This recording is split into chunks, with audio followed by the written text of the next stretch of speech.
Hey vinyl community, what's going on? Hey, it's James here.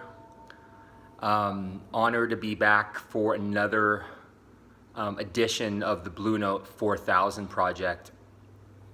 I know it's winding up on the 4100, so trying to get this in at the end of the wire, and I know that Dave and Sherv will probably figure out how to move onward. A lot to go, but here we go again. I'm honored to be back. It's fun stuff.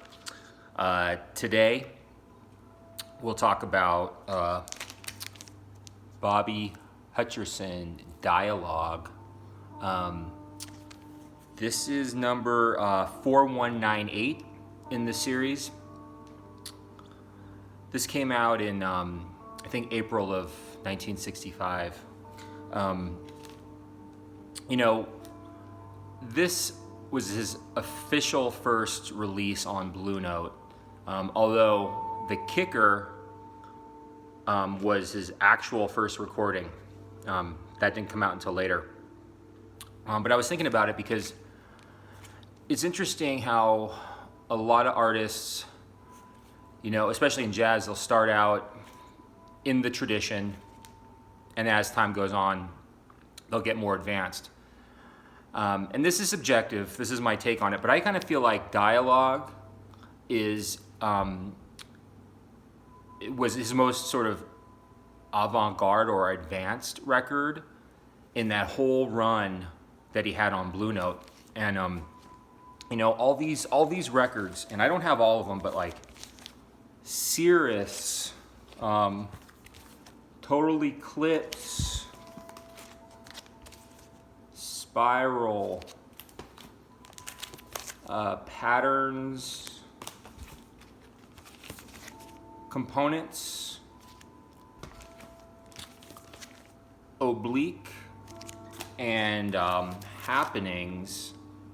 And I know I'm missing a couple of them, especially San Francisco. I had that one on CD like 1,000 years ago, and I never really have actually found the record, or maybe I did, but it was a little too pricey for me at the time. But anyway, I just thought it was interesting that, again, for me revisiting this, I think, wow, this is a little bit more, even though a lot of the records that I showed, they're all challenging, it's all challenging music.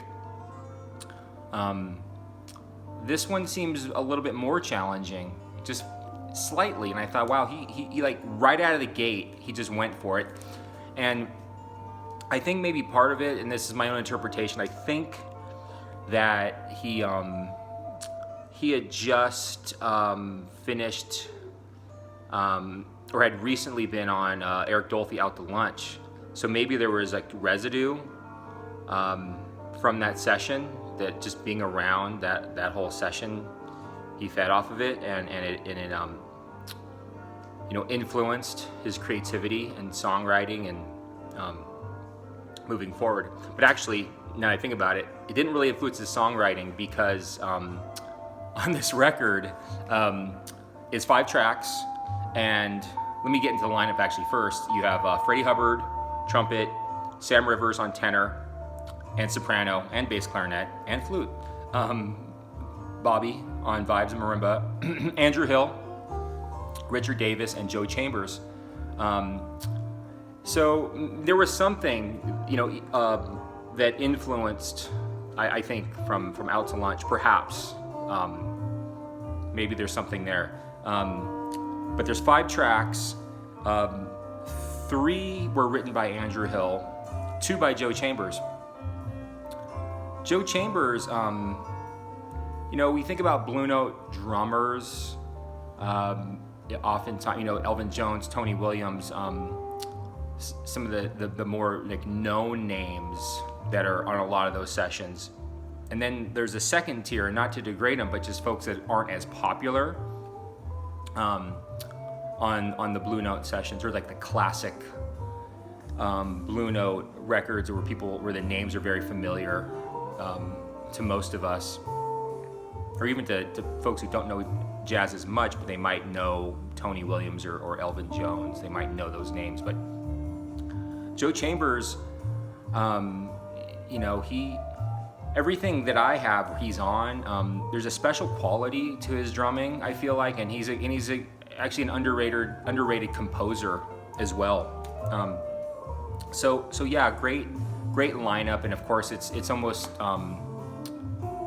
like redundant to say, oh, this Blue Note album has a great lineup. I mean, they all have great lineups, and this is just, I mean, Sam Rivers and Freddie Hubbard together on this. I mean, talk about a front line, playing with a lot of flavor and colors and fire, like all together. You know, the one song on here, even though I said it's more of an advanced, or it is an advanced record, the one song that's maybe a little bit more,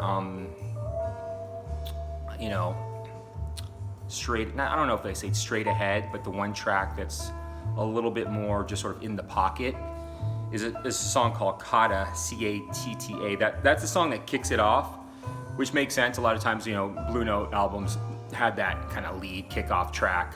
The other thing I was thinking about, Bobby Hutcherson, he never did,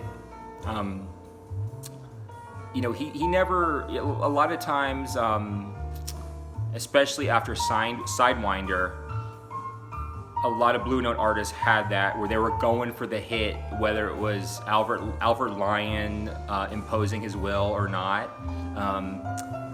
But Bobby, you know, there was never anything, you know, I don't know how you take this, but there was none of his music ever was so like upbeat or happy, so to speak, very moody and introspective, which is why he's one of my favorites. And I was thinking, you know, of all the artists where you think about certain runs they had, like, you know, Coltrane on Impulse and Miles on Columbia, and I think some other people out there talk about even Joe Henderson, his run on Milestone. You know, these are just, you just know, like, wow, they just had these consecutive albums just back to back to back to back to back of just great artistry.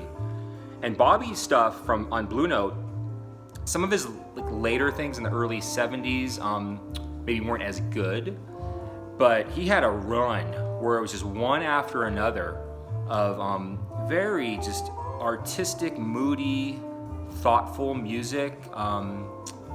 You know, it was, again, nothing was ever happy or upbeat, which is, you know, right in my sweet spot. Hey, I like happiness, but I don't like really happy art. if that makes any sense to you. Maybe it doesn't make sense, but maybe some of you might relate to that. But anyway, so that opening track is really the only,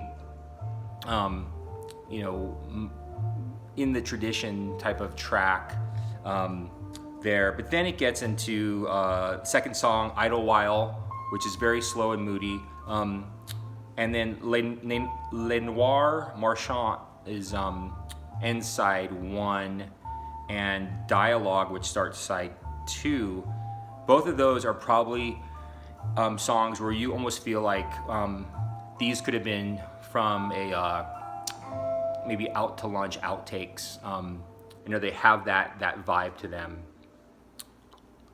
Very avant, weird time, not weird, but just challenging time signatures. And then the last song on side 2 is Ghetto Lights. But yeah, just a really fine record. And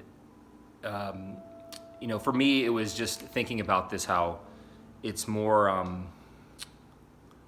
I just thought it was interesting how his first, going right out of the gate, his first Blue Note record was probably his most advanced, by a degree, of course, because the ones that follow it are still, they're certainly not traditional, and you know, it's not like the kind of music you're going to play at a dinner party for your friends.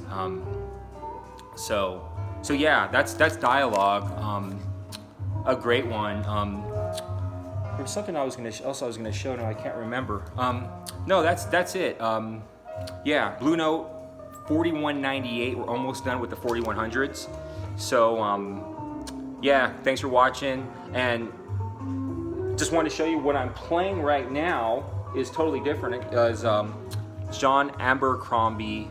It's the album M on ECM. Just a nice little record on a, what day is it? Friday afternoon? Yeah, John Abercrombie. All right, thanks for watching. Take care, later.